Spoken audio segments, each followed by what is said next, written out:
Saya jemput Datuk Seri Amiruddin bin Syahri Gombak. Terima kasih Tan Sri Speaker. Soalan berikutnya untuk MITI, soalan yang ketiga. Silakan. Terima kasih Yang Berhormat Gombak. Tan Sri Yang di-Pertua, Malaysia sentiasa berpegang pada dasar tidak bersekutu dengan mana-mana negara kuasa ekonomi dalam menangani isu-isu antarabangsa, termasuklah perang dagangan yang melibatkan Amerika Syarikat dan Republik Rakyat China serta juga persekutuan Rusia. Bagi memastikan negara tidak tersepit dalam kancah peperangan perdagangan di kalangan negara-negara kuasa ekonomi yang maju, kerajaan akan terus berusaha untuk mengukuhkan lagi hubungan diplomatik dan diplomasi perdagangan dengan semua negara. Misi galakan pelaburan dan perdagangan serta program perniagaan sempena lawatan rasmi Yang Berhormat Perdana Menteri akan dipergiatkan lagi tahun-tahun yang akan datang, bukan sahaja untuk mengeratkan hubungan perdagangan yang sedia dibina dengan negara-negara ekonomi maju, tetapi dalam masa yang sama untuk meneroka pasaran-pasaran baru di seluruh pelosok dunia. Justru kerajaan akan terus mengukuhkan hubungan kerjasama dagang dengan kita punya rakan dagang sedia ada ni seperti negara-negara ASEAN, seperti juga Amerika Syarikat, China, Kesatuan Eropah, Jepun, Korea dan India. Di samping mengeratkan juga kerjasama ekonomi dengan rakan-rakan dagang yang bukan tradisional seperti UAE, Arab Saudi, Pakistan dan negara-negara di Asia Tengah seperti Uzbekistan, Kazakhstan, dan juga negara-negara di Amerika Selatan seperti Brazil, Peru dan Meksiko. Kerajaan juga akan memberi perhatian kepada negara-negara pasaran baharu seperti Oman, Kenya, Mesir, Angola, Namibia yang mencatatkan peningkatan ekspor yang ketara bagi tempoh Januari hingga September tahun ini, hasil daripada strategi nak mempelbagaikan ekspor kita. Selain misi galakan pelaburan dan perdagangan, Yang Berhormat Perdana Menteri sendiri telah melaksanakan lawatan-lawatan peringkat kepimpinan ke negara-negara yang berpotensi tinggi untuk meningkatkan pelaburan dan perdagangan.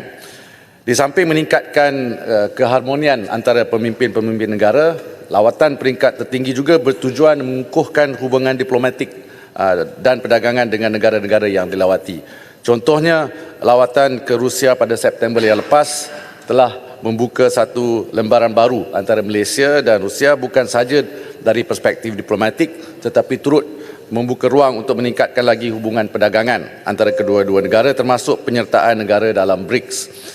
Untuk mengurangkan kebergantungan kepada bahan-bahan mentah, terutamanya import dari negara-negara yang terlibat dalam perang perdagangan, kerajaan akan terus memberi galakan dan penekanan kepada industri tempatan untuk menggunakan sumber domestik. Sumber bekalan dari rantau ASEAN akan diberi keutamaan bagi memastikan kestabilan rantaian bekalan. Kerajaan juga terus berusaha untuk mengutamakan beberapa perjanjian perdagangan bebas FTA baru. Seperti satu contoh ialah Perjanjian Ekonomi Komprehensif Malaysia UAE, dan juga Perjanjian Perdagangan Bebas ASEAN Kanada dan Perjanjian Perdagangan Bebas Malaysia Korea. Dan kita juga nak menaik taraf perjanjian sedia ada seperti ASEAN China dan juga kajian semula perjanjian antara ASEAN India. Ini perdagangan barangan untuk ASEAN China dan juga perdagangan barangan ASEAN India. Ini untuk kita membuka lagi pasaran bagi ekspor Malaysia yang lebih stabil dan juga lebih kompetitif. Terima kasih. Sila Gombak. Terima kasih Menteri atas jawapan yang diberikan sebentar tadi. Soalan saya sebenarnya berunjuran daripada perkembangan terkini, khususnya pada Mei 2024 apabila Kerajaan Amerika Syarikat mula mengenakan beberapa tekanan terhadap syarikat-syarikat dan juga melakukan siasatan terhadap Malaysia, terhadap 4 negara yang ada di ASEAN, Cambodia, Thailand, Vietnam dan Malaysia dalam isu less than fair value investigation. Dan ini sudah pasti akan memberi kesan kepada kita apabila kita tidak mampu untuk mempertahankan syarikat-syarikat kita. Soalan saya, baru-baru ini Malaysia telah diiktiraf sebagai rakan dalam BRICS ataupun satu koalisi baru yang diusahakan oleh beberapa buah negara termasuk China dan Rusia. Bagaimana kesan BRICS ataupun penyertaan kita ataupun kerjasama kita sebagai rakan baru BRICS itu akan memberi faedah kepada syarikat-syarikat dan juga perusahaan yang ada di Malaysia terutamanya.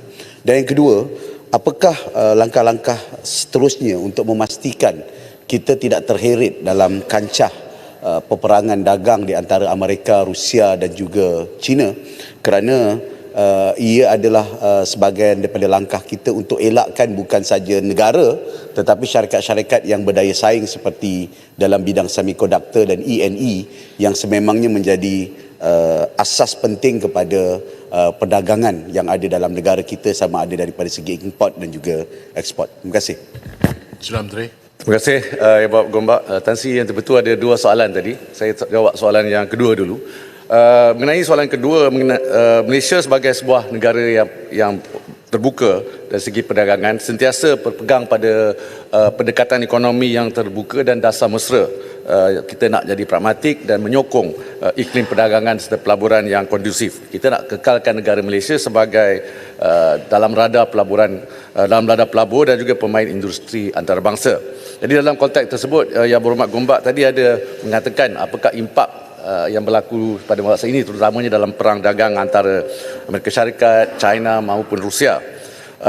Kita berperdian jelas tidak akan mengambil kesempatan terhadap konflik perang perdagangan, tetapi terus berusaha untuk memainkan peranan yang lebih penting dalam mengukuhkan rantaian bekalan global, terutamanya dalam sektor yang penting yang seperti disebut Yang Berhormat Gombak tadi, sektor semikonduktor dan juga sektor-sektor lain yang strategik. Dan kita akan terus mengukuhkan hubungan diplomatik dengan perdagangan yang positif dengan semua rakan dagang, yang termasuklah Amerika Syarikat, China dan Rusia dan negara-negara yang bukan secara tradisionalnya adalah rakan dagang kita. Yang soalan pertama tadi, Yang Berhormat Gombak mengenai BRICS dan juga penerimaan kita sebagai baru-baru ini diumumkan sebagai partner countries dengan izin. Jadi kita menumbuhkan keyakinan anggota-anggota BRICS terhadap kepimpinan negara. Secara kumulatif dari segi KDNK pada masa ini, BRICS ni besar. Jumlah dia pun KDNK lebih kurang 26% daripada KDNK dunia. Ini hampir sama dengan kekuatan ekonomi negara-negara G7.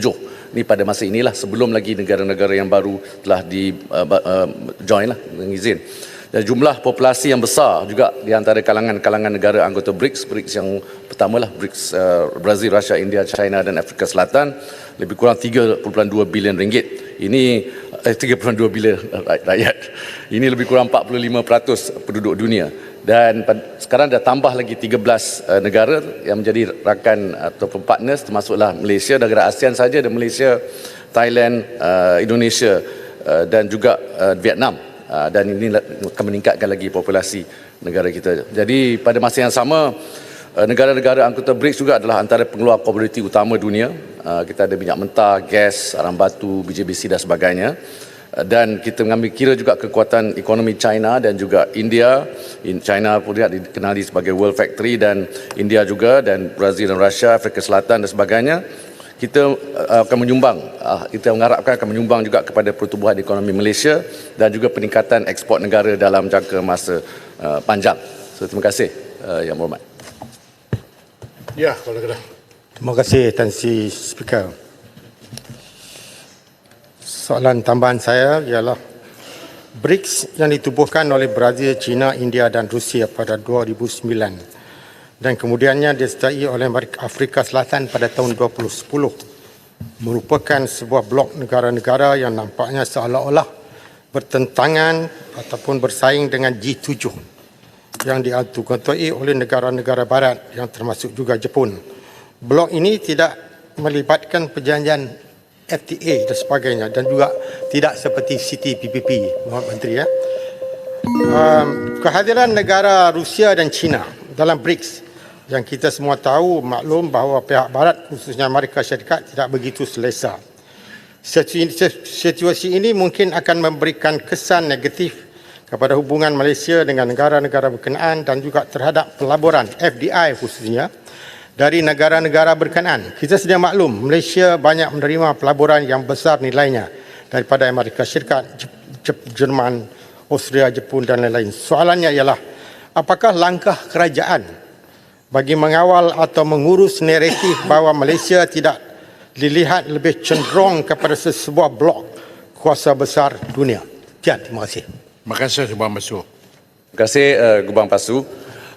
Mengenai perancangan kita dari segi naratif di antara Malaysia dan juga negara-negara lain, terutamanya baru-baru ini dengan BRICS, ya, kita pada masa yang sama terus mengekalkan hubungan perdagangan, terutamanya bersama-sama dengan rakan-rakan negara tradisional kita. Buat masa yang sama, 2 bulan lepas kita telah mengumumkan yang kita akan memulakan perbincangan bersama-sama dengan Kesatuan Eropah, memulakan semula discussion lah ya, dengan izin mengenai FTA bersama-sama dengan EU yang telah diberhentikan sejak tahun 2012. Contohnya lah seperti disebut oleh Yang Berhormat tadi, banyak pelabur-pelabur juga daripada Eropah yang masuk, terutamanya ke negeri Kedah lah. Yang keduanya ialah dari segi bersama-sama dengan Amerika Syarikat juga, dengan negara-negara Barat yang lain ada satu grouping yang dikenali sebagai IPEF, Indo-Pacific Economic Framework. Dia bukan macam FTA, dia macam BRICS juga sedikit, tetapi lebih deeper lah dengan izin. Dan pada masa yang sama ada juga perbincangan kita untuk meneruskan hubungan diplomatik dan juga perdagangan dengan negara-negara UAE, negara-negara GCC. Ya, kita mulakan dengan UAE dan insya-Allah ASEAN dan GCC juga akan memulakan perbincangan. Dan sekali satu lagi ialah kita akan meneruskan perbincangan kita juga dengan negara-negara di ASEAN juga, kerana ASEAN pun sebenarnya dari segi intra-ASEAN trade itu kurang daripada 25%. Jadi kita perlu meningkatkan, dan insya-Allah bila kita mempengerusikan ASEAN pada tahun depan, kita akan meningkatkan lagi perjanjian perdagangan antara negara-negara ASEAN dan juga dengan ASEAN dengan negara China dan India juga. Terima kasih Yang Berhormat. Baik.